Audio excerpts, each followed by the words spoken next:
So what is up everybody, assalamu alaikum and welcome to my YouTube channel 7Gs and welcome to another brand new vlog.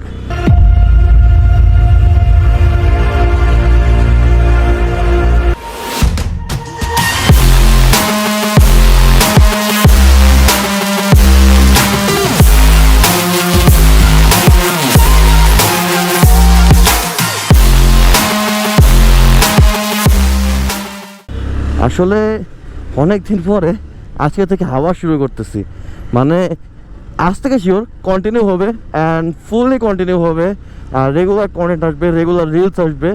এখন থেকে পুরোপুরি free. ঈদের যে ঘোরাঘুরি সেটাও শেষ হয়ে গেছে, আড্ডার সময়ও শেষ, এখন কাজের সময় ব্যাক করতেছি। এখন কাজ করতে হবে অ্যান্ড হিউজ লেভেলে কাজ করতে হবে। তো মোটামুটি কেউ এখন আর টেনশন করেন না, এখন আর চলে যাচ্ছি না, এখন আসি, এখন টোটালি আপনাদের সাথেই আছি, আপনাদের জন্যই আছি। রেগুলার কন্টেন্ট পাবেন, রেগুলার শর্টস পাবেন, রেগুলার ব্লগস পাবেন। আর যারা ফেসবুক পেজে আছেন তারাও আপনাদের পছন্দের কন্টেন্টগুলো রেগুলারই পাতে যাবেন। এখন থেকে কোনো অফ নাই। অ্যান্ড ডে 30 একটা চ্যালেঞ্জ নিছি, যদি চ্যালেঞ্জটা কমপ্লিট করতে পারি তাইলে ইনশাল্লাহ অনেকটা গ্রোথ আরও বেশি বেড়ে যাবে।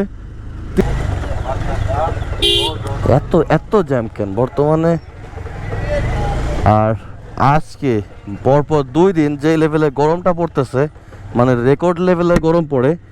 আর এর মধ্যে যদি এরকম খিচিমিচি রিক্সা থাকে, বর্তমানে বাংলাদেশের অন্য সব বাইক বা কার্সের থেকে রিক্সা, মাইন্ড্রো, অটো অনেক গুণ বেড়ে গেছে। রাস্তায় বেরোইলে বাইক, কার্স দেখা যাক আর না যাক, এই যেসব দেশাল যে জিনিসগুলো আছে, দেশাল যেই প্রোডাক্টগুলো বানানো হয়, এগুলো অনেক বেশি হয়ে গেছে। আর এখন তো এই মেশিন লাগানোর পরে এরা নিজেদেরকে প্রাইভেট জেটের আপনার মানে পাইলট মনে করে। যাই হোক, বেশি কথা না বাড়াই, চলে আসি মূল টপিকে। তো আজকের টপিক হলো বাইকের মোবিল মেনটেনেন্স নিয়ে। আসলে আমরা কি সবাই কি বাইকের মোবিলটা নিয়ে একটু সতর্ক হয়েছি? কেউ না, আমার মতে অনেকেই এখনও জানি না যে কোন মোবিল, কী মোবিল, কোন গ্রেড, কী জন্য মোবিল ইউজ করতেছি। আসলে আমরা সবাই গ্যারেজে যাই, গ্যারেজে যেয়ে যদি বলে যে ভাই মোবিল এইটা ভালো হবে, খারাপ হোক আর যাই হোক, হ্যাঁ ওইটা বলছে ওইটাই ভালো, ওইটাই লাগাইতে হবে। তো আমাদের ইন্টেনশন হয়ে গেছে ঠিক এমনটা। বাট আসলে মোবিলের ক্ষেত্রে অনেক, মানে মোবিলটা হচ্ছে হলো ইঞ্জিন অয়েল। আসলে এটা হয়ে যায় আমাদের মতো কিছু মানে গ্রাম্য বাঙালিদের হয়ে গেছে বিষয়টা। মোবিল একটা ইঞ্জিন অয়েলের ব্র্যান্ডের নাম, কিন্তু এই মোবিল এত বেশি ফেমাস হয়েছিল যার কারণে এখন মোবিলই ওই ইঞ্জিন অয়েলের নামে এখন মোবিল হয়ে গেছে, মানে সবাই মোবিলই বলে। যাই হোক, এনিওয়েজ, তো যেটা মূল টপিকে কথা বলতেছিলাম যে ইঞ্জিন অয়েল নিয়ে আমরা কি একটু সতর্ক হইতে পারছি? এখনও অনেকে হয়নি। আসলে আমরা এখনও অনেকে জানি না যে ইঞ্জিন অয়েলটা কতটা ভালো মেনটেন করলে আমাদের কী উপকার হবে। শুধু গ্যারেজে যাই, ইঞ্জিন অয়েল ড্রেন দেওয়ার আগে গ্যারেজে যাই, বলি যে একটা ইঞ্জিন অয়েল ভালো একটা দাও। ওরা যার যেটা মনে চায়, ভালো হোক খারাপ হোক, কপি হোক বা অথেন্টিক হোক, ওদের ইচ্ছা মতো যেটা ওদের ভালো লাগে সেটা একটা ওরা ইনস্টল করে দেয়। আর আমরা ওটাতেই খুশি, ওটা নিয়ে চলে আসি। আর আসার পরে কিছুদিন পরে একটা হোগা মারা খাই। তো যাই হোক, এইসব খাইতেই হবে। যদি নিজে কিছু না জানতে পারেন তাহলে এরকম আরও বড় মারা খাবেন। তো এটা কোনো বিষয় না। আসলে আসেন, এখন আমি কথা বলি ইঞ্জিন অয়েল নিয়ে। একটা ইঞ্জিনকে সুস্থ রাখার জন্য সব থেকে বেশি যে জিনিসটা কাজ করে সেটা হলো ইঞ্জিন অয়েল। আমরা অনেক একটা কাজ করি না, বলি না যে আমরা পেট্রোল ইউজ করবো না, অকটেন ইউজ করবো, তো আমাদের ইঞ্জিনটা সুস্থ থাকে। কিন্তু এটা হলো একটা বুকামি। আসলে অনেকে করে কি, পেট্রোলের জায়গায় অকটেন ইউজ করে, আর এরকম ইউজ করে ভাবতেছে যে, আর ইঞ্জিন অয়েলটা মানে উল্টোপাল্টা ইউজ করে ভাবতেছে যে আমাদের ইঞ্জিনটা আমরা অনেক আমরা উপকার করতেছি, কিন্তু আসলে এরকম হচ্ছে না। একটা ইঞ্জিনকে সুস্থ রাখার জন্য মেন যেটা দরকার সেটা হলো একটা পারফেক্ট ইঞ্জিন অয়েল। আসলে এটা আমরা এখন অনেকে জানি না যে কৃষির জন্য কি দরকার। আর গ্যারেজে গেলে প্রায় দেখা যায় যে বিভিন্ন বাইকের ইঞ্জিনের বিভিন্ন গ্রেডের মোবিল বা ইঞ্জিন অয়েল দেওয়া লাগে।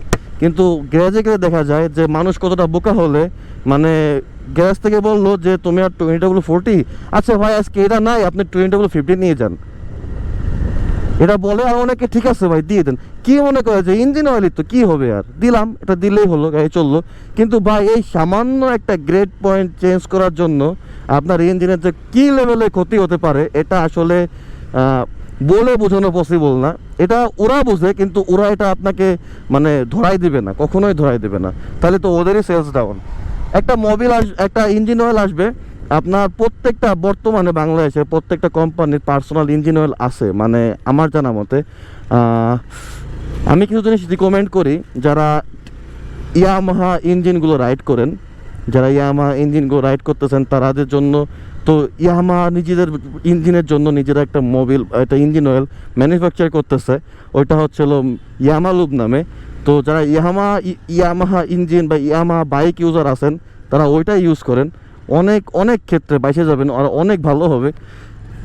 টিভিএসের জন্য আছে ট্রুফর, টিভিএস কোম্পানির রিকমেন্ডেড যে ইঞ্জিন অয়েলটা ওইটা।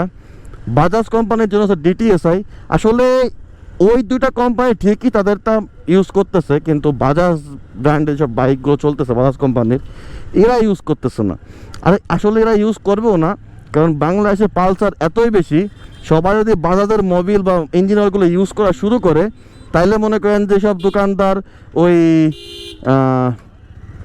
গালফ, তারপরে আপনার হ্যাভোলিন, এসব কিছু কিছু ব্যাপারে, এই যে কপি মোটুল, কপি লিকুইমলি, এসব মোবিলের যারা মানে ইঞ্জিনিয়ার যারা ডিলারশিপ নিয়ে আসে এদের তো সেলসই বন্ধ হয়ে যাবে। যদি অনলি বাজাজ ইউজার্সরা যদি বুঝতে পারে যে আসলে ডিটিএসআই ইঞ্জিন অয়েলটাই আমার বাইকের জন্য ভালো হবে, এটা বুঝতে দেওয়া যাবে না।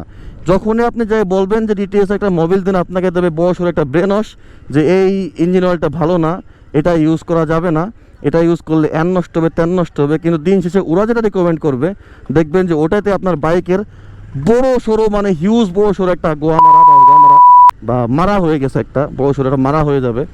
এটা পরে আসলে বুঝতে পারলেও লাভ হবে না।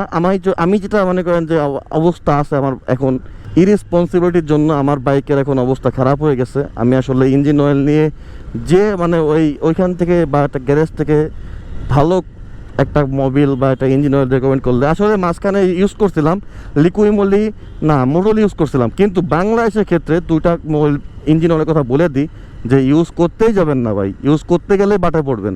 ফার্স্ট অফ অল হচ্ছিল মোটুলের হিউজ পরিমাণ কপি আছে।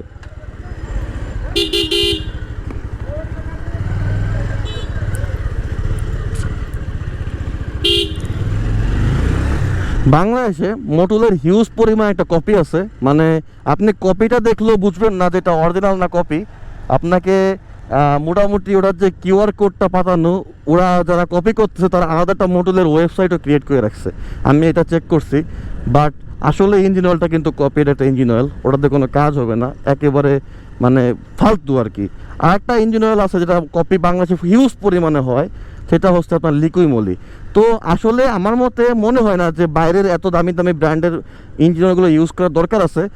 ইউজ দরকার হলে করেন না, কিন্তু কপিটা ইউজ করেন না। ইউজ করতে গেলে কপির শিকার হবেন, আর একবার কপি ইঞ্জিন অয়েল বাইকে দেওয়ার পরে বাইকের আর সে আগের পারফরমেন্স খুঁজে পাবেন না।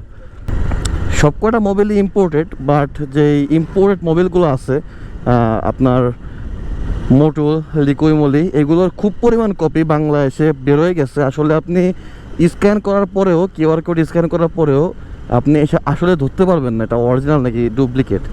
তো মোটামুটি আমার মতে এইসব ইঞ্জিন অয়েলগুলো একটু অ্যাভয়েড করা ভালো। আর যারা যারা টিভিএস, ইয়ামাহা আর বাজাজ ইঞ্জিনগুলো ইউজ করতেছেন, যারা ইয়ামাহা ইউজ করতেছেন তারা ইউজ করবেন অবশ্যই ইয়ামালুপ। যারা টিভিএস তাদের জন্য ট্রুফোর আছে। আর যারা বাজাজ কোম্পানির বাইকগুলো ইউজ করতেছেন তারা ডিটিএসআই ইঞ্জিন অয়েলটা ইউজ করতে পারেন। আসলে এটা আপনার জন্য অনেক অনেক ভালো হবে আর অনেক বেশি উপকারী হবে। তো এই দিকে একটু ছোটোখাটো খেয়াল রাখেন, তাইলে মনে করেন যে আপনি অন্তপক্ষে যেই ডুপ্লিকেট যেই ইঞ্জিন অয়েলগুলো এইগুলো থেকে বাঁচতে পারবেন। আর অন্য অন্য কোম্পানিরও অনেক অনেক ডুপ্লিকেট আছে, গালফ বলেন, হ্যাভোলিন বলেন। মোটামুটি কথা হচ্ছে যে বাংলাদেশ কপির জন্য বেস্ট। তো এই বাংলাদেশে কপির কোনো শেষ নাই। আপনি যত ভালো একটা ব্র্যান্ড আসুক, সেই ব্র্যান্ডের এক মাস চলতে না চলতেই দেখবেন যে একটা কপিও বার হয়ে গেছে। তো কপি ইঞ্জিন অয়েল ইউজ করেন না, সবাই কপি ইঞ্জিন অয়েল থেকে একটু সতর্ক হন। তাইলে আপনার বাইকটা আরও বেশি ভালো থাকবে। আর একটা জিনিস মাথায় রাখবেন, যতই যা বলুক, যেই বা যে যা বলুক, যদি কেউ বলে যে এটা ইউজ করেন শীতের সময় 20-50 বা 40-30 ইউজ করেন, আসলে কখনও আপনি যখন একটা বাইক কিনবেন তখন দেখবেন যে ওই বাইকের একটা ম্যানুয়াল বুক আপনাকে দিয়ে দেওয়া হবে, সাথে একটা ম্যানুয়াল বুক দিয়ে দেওয়া হবে।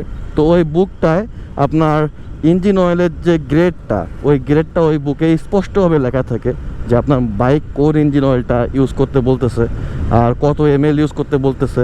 তো ওইটা নিয়ে খুব সতর্ক হন, আর ওই ম্যানুয়াল বুকটা অনুযায়ী ইঞ্জিন অয়েলগুলো ইনস্টল করেন।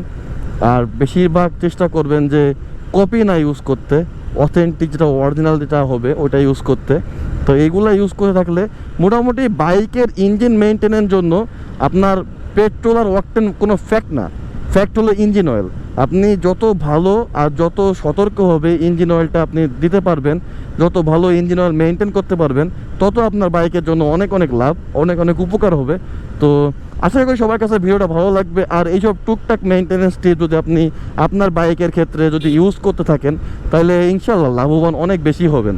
আমার মতো অন্তপক্ষে এত বড়টা মারা খাবেন না। তো কেউ মারা না খেয়ে কথাগুলো একটু হলেও শোনেন, এটা আপনারই লাভ, আমার লাভও হবে, বাট আপনারই বেশি লাভ হবে। তো যাই হোক, আজকের ব্লগটা এই পর্যন্ত কি এন্ড। আর আমারও ক্লাসে যাওয়া লাগবে, ক্লাসের টাইম হয়ে গেছে। সবাই ভালো থাকেন, দেখা হচ্ছে একটা ব্লগে ইনশাল্লাহ সামনের দিনই। 30 দিনের যে আপনাদের যে চ্যালেঞ্জটা আছে, 30 ডেজ যে একটা টার্গেট নিছি, ইনশাল্লাহ এবার কোলাপস করে দিব। তো সবাই ভালো থাকেন, আল্লাহ হাফেজ। দেখা হচ্ছে আর একটা নতুন ব্লগে আর রিলসে, শর্টসে, সবখানে দেখা হবে আবার। আল্লাহ হাফেজ।